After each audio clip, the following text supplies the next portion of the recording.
Hitler అనే పేరు ప్రపంచ చరిత్రలో ఒక అంధకార గుర్తుగా నిలిచింది.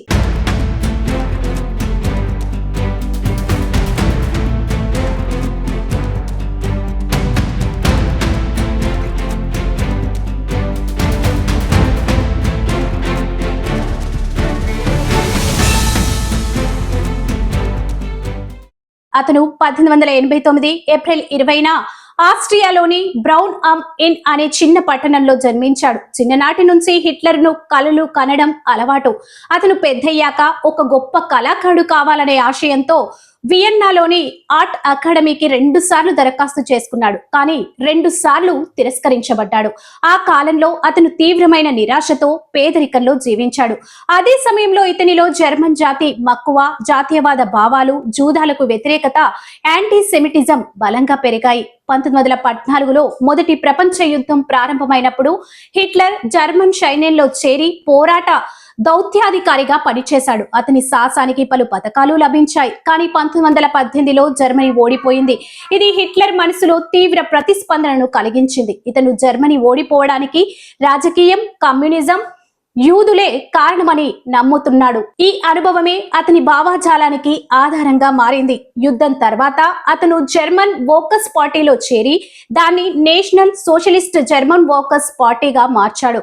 అతని భావోద్వేగ భాషణలు, మతి స్థిమితం లేకుండా ఆకర్షించే ప్రసంగ శైలి వల్ల అతను వేగంగా పార్టీ నేతగా ఎదిగాడు. హిట్లర్ తన పుస్తకం మైన్ కాంప్ఫ్ నా పోరాటంలో తన భావాలు, జర్మనీకి కావలసిన మార్గదర్శకత వివరించాడు.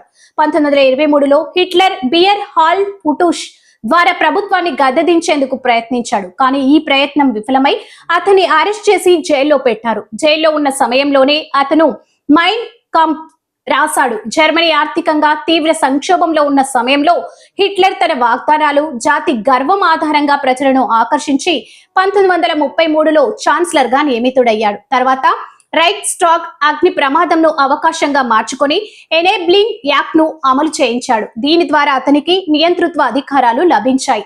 అతను నాజీ సిద్ధాంతాన్ని బలంగా అమలు చేసి మీడియా, విద్యా వ్యవస్థను నియంత్రించి వ్యతిరేకులను గెస్టుపో సీక్రెట్ పోలీస్ ద్వారా అణిచిపెట్టాడు. అతను ఆస్ట్రియా, చెకోస్లోవేకియాలను ఆక్రమించి ప్రపంచాన్ని త్రాసే ప్రణాళికను ప్రారంభించాడు. 1939లో హిట్లర్ పోలాండ్ను ఆక్రమించడం ద్వారా రెండో ప్రపంచ యుద్ధం ప్రారంభమైంది.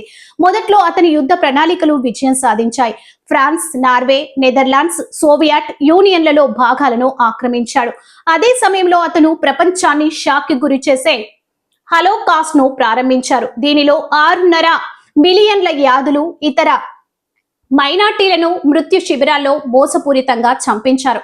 1941లో సోవియట్ యూనియన్ పై చేసిన దాడి అతని పెద్ద తప్పుగా మారింది. చలికాలం విస్తృత పోరాటం కారణంగా జర్మన్ సైన్యం అధికంగా దెబ్బతింది. మిత్ర దేశాలు 1944లో నార్మండీ డి వద్ద దూసుకురావడం ద్వారా రెండవ ఫ్రంట్ ప్రారంభించాయి. జర్మనీలో అంతర్గత విధ్వంసం, బాంబు దాడులు, ఆర్థిక సమస్యలతో దేశం పతన దశకు చేరింది.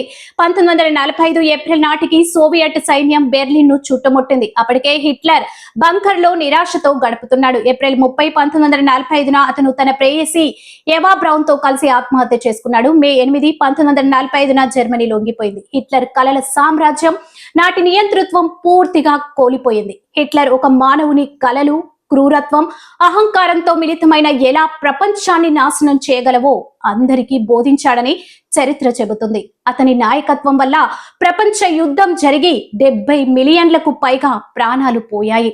జాతి, మతం, ఘర్షణలపై ద్వేషం పెరిగినప్పుడు అది ఏ స్థాయికి వెళ్ళొచ్చో హిట్లర్ కథ మనకు ఒక బహుళ పాఠంగా నిలుస్తుంది.